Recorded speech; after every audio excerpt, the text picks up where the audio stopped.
Well. Frankie from Flatbush here, FSPN, where we talk about the Jets, mostly.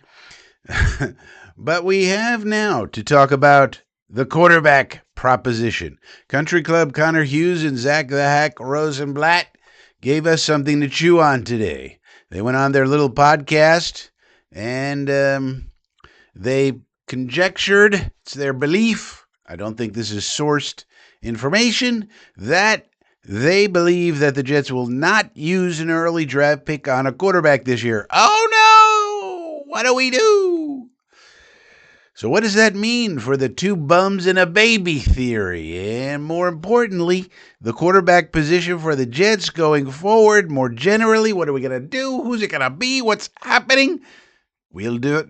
We'll dive into it next.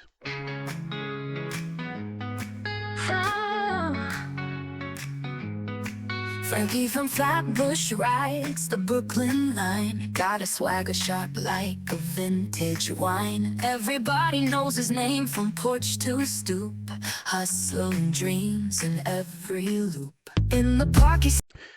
All right, so let's dive into it. What does this mean? Now, you might be thinking, Frankie, this is bad news for you if this happens, because you have been saying maybe we're going to take, Ty Simpson at 16. Maybe we're going to take Drew Aller at 44, something like this. So this must be very disappointing if this were to transpire. And I would say, au contraire, mon frère, because after all, if we do that, and their idea was that, hey, we'll take Drew Aller in the 4th, 5th round. I don't think you're going to be able to take Drew Aller in the 4th, 5th round, even if his evaluation would lead you to have that kind of a grade on him. The position scarcity tells me if you want him, you got to get him in the 2nd round. But nonetheless, even if the Jets go ahead and do that, and they say, the first 4 picks, they got to be impact players. We cannot, stash somebody on the bench. We can't stash somebody on the bench. It's too important of a season for Glenn and Muji. They got to show improvement. And so, not a good year for quarterback picking and stashing early like that. You can't do it. You need impact players. All right. Would that upset me? No. Because, number one, I believe in Geno. So why do I believe in Geno? Well, I've been watching him. I've been watching the games. Anybody who has an opinion about Geno, the first thing you got to ask him, did you watch every game the last 2 seasons? And if the answer is no, you put their opinion to the side and you say, thank you very much. That's we're not going to listen to you. But I have been, and I believe in Geno, and I think Geno could stay here for 5 years. Why not? He's 35. These quarterbacks are playing longer and longer these days. He's in great shape, takes great care of himself. And don't forget, he had all those years where he was in la banca. He wasn't even playing. He doesn't have the wear and tear that a normal guy of his age would have. So if it comes down to what if he plays great, nobody is really asking the question. I haven't heard it asked too much. What happens if Geno plays great? Which certainly can happen. This is going to be the best offensive line he's ever played with. When it's all said and done, he'll have enough weapons. Yes, we're a little short in the wide receiver area as of today, but we'll have 2 more good ones by hook or by crook by the time the season gets going. And so with everything else we already have, this might be the best total offense he's ever been with since he was, became a starter with Seattle. And so nobody's asking the question, what if Geno plays really, really well? Well, we might sign him to a long-term contract because we haven't had that spirit here since 1969, if you know what I'm saying. So that could happen, but also that means, all right, so we're not picking one of those guys. Maybe we pick Carson Beck in the 5th round or, Cade Klubnik or one of those idiots. Just have a guy on the roster who can, be there. Basically is what you're saying then, because those guys don't have the potential that the top 4 have. And maybe they're hoping like a Cole Payton slips, that's a developmental guy that you probably could take in the fourth, fifth round, but he's developmental, and you're expected to stash a guy like that anyway. But okay, so we don't do the two bums and a baby theory and complete, and I won't go into the whole theory. Let's say we don't do that. All right, well, then at 16, we're getting either a wide receiver, one of the top ones, or maybe Dylan Thieneman, or maybe somebody slips that's not supposed to be slipping, and we pick them up. Then at 33 or 44, probably another wide receiver, depending what the roster looks like. If we are able to trade for BTJ or somebody else, sign Juwan Jennings, something. But if we don't do any of those things, then the two of those picks in the top 44 are probably going to be wide receivers. All right, and then we get something else good that we need. Defensive tackle, maybe a cornerback, maybe Colton Hood, Ace Hood. If you know him as the rapper Ace Hood, if we get Colton Hood, we shall be calling him Ace Hood. But anyway, maybe we pick him up, So it's really not a bad deal any way you look at it. And some of this stems from the fact now a lot of the Jet fans are not going to be happy if that were to happen because they don't believe in Geno. I do. Sorry. I saw what he did in Seattle. I saw what the problem was last year with Vegas. I know what he can do. I'm pretty confident in it. If we can protect him, the way I think about this, what Geno has shown in his career, if you protect him, he can be a good quarterback, solid, top 15 type. If you don't, he's not. It's that simple.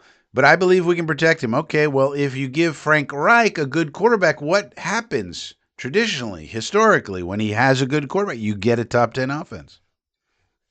Therefore, logically, if you protect Geno, you can have, with this team, with Breece Hall, with everything we got going on, you can have a top 10 offense. I believe that 100%. So therefore, even if they don't do my plan, and they do something else, and they say, all right, punt it till next year. I don't like the idea of punting till next year, honestly, simply because you don't know how next year's going to look.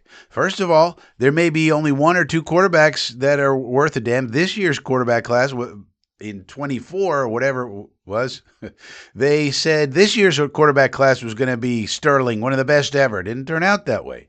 Next year, for example, Dante Moore, as an example, he can't come to the Jets because he just admitted that he had mental health problems, and we applaud Dante Moore for coming out and saying that and overcoming them. That's wonderful, lovely, great for the human being, Dante Moore. Love it. But you can't come to the Jets with that. No. Nope. Not for your sake and not for our sake. Let him stay out there in California, West Coast, someplace less stressful. You can't come to New Jersey with that. Nope. Sorry. I mean, that may be a little harsh. I'm glad that he dealt with his depression and overcame it, and now he's performing at a high level. That's all wonderful and lovely, but he can't come to Jersey. Sorry. That's just the reality of it. So that's one of the top prospects you have to cross right off the fucking list. And he's one of the ones who's most likely to have a really good year this year. Everybody else is all speculation. Arch has to improve greatly from what he did this year to be that guy. And all the other ones, Lenore Sellers, who has the greatest traits you'll ever see in your life, but he has to play it a lot better than he did last year to be worthy of that kind of pick. So you can't count on that. Therefore, I think the Jets are not counting on that. If it comes to be where it makes sense, okay. And we've seen Muji do nothing but smart things since he got his staff together the end of the summer last year. But I think the Jets are like, well, at the worst, they think Geno's going to be good. Number one, I think they think that. And then number two, if he is good, as they think he is, well, we just sign him to a 3-year contract. And he's our guy. And if we get a developmental person like Lenore Sellers falls in our lap with the first round pick we have next year, then it's not a tragedy. You just take Lenore Sellers, sit him behind Geno. He learns, and you hope he develops. That's okay in that situation, because if Geno's good this year and we make the playoffs, which I am cautiously optimistic we can do, then some of the pressure is off. some of the you're not getting rid of any coaches or anything, like nobody getting fired, nothing like that. So we got a good stable situation. And let's say in the middle of the year things are going great. We get the news. Geno Smith signs 3-year extension with Jets. Okay, we know he's going to be here. We'll structure it so that if somebody needs to take over for him, it makes sense for us. We do good contracts here now. So that's easy. All right. And then we got tons of flexibility going into 27. If it doesn't work out, there's no quarterbacks. We're like, all right, we just go elsewhere. But if there is one there, then it makes a lot of sense one way or another. Go great, grab them. And I think that's actually what's going on. So it's not because even a person like Julian Sayin has a lot of flaws. He's small. He's noodle-armed. He has the freakazoids of freakazoids on his team at Ohio State, the wide receivers, to throw to. They're wide open all the time. They save him. Trust me. It's not hard. There's a reason why. This is a weird thing. There's a reason why Ohio State quarterbacks have a hard time. The only one who kind of has made it is C.J. Stroud, and even he's struggling now. But they're used to just throwing to people who are 20 yards open because Ohio State gets these freakazoid wide receivers, and they can just kill everybody. Well, you get to the NFL, it's not so easy. So even a guy like Julian Sayin, who was a Heisman finalist this year, is no sure thing at all, especially for the Jets, with his size, having to play in the Northeast. I mean, he plays at Ohio State, but like I said, he has, he has certain circumstances there that aren't going to be at the Jets. So even a guy like that is not a sure thing for us. So lots to consider, but the way I see it, no sweat off my brow if we don't do the two bums and a baby, because maybe Geno Smith isn't such a bum after all. Let me know what you think about all this in the comment section down below. Why don't you subscribe to the channel? For God's sake, you're watching the content, you're not subscribed? What are you doing? Hit the little subscribe button. Doesn't cost you anything, doesn't sign you up for anything. We don't take your email, nothing like that. Just click the subscribe button. It just helps out old Frankie. It's just me here. I don't have producers. I don't got executive assistants. I don't have butlers. I don't have French maids running around wiping my butt when I take a dump on a gold toilet. None of that. Just that's not my life. That's the life of Country Club Connor and other people. But here, it's just me. That's it. So I would appreciate if you could subscribe to the channel and or give the video a thumbs up if you'd like to support the channel financially. $2 a month. Join the inner circle. Join button down below. And I will see you next time.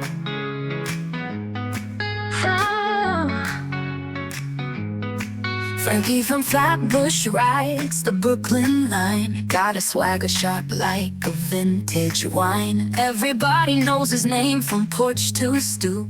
Hustle and dreams in every loop. In the park he struts, hits the handball wall. Echoes hear the stories when the shadows fall. Got 1,000 tales and a confident grin on the streets of Flatbush where legends begin. Frankie from Flatbush got the city glow, lighting up the borough with his every show.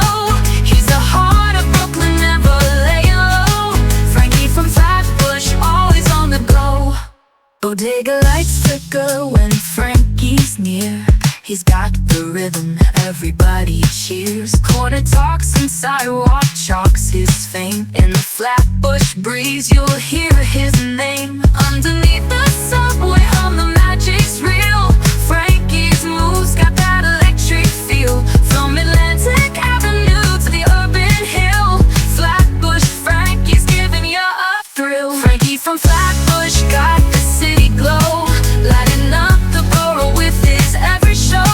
He's the heart of Brooklyn, never laying low. Frankie from Flatbush, always on the go.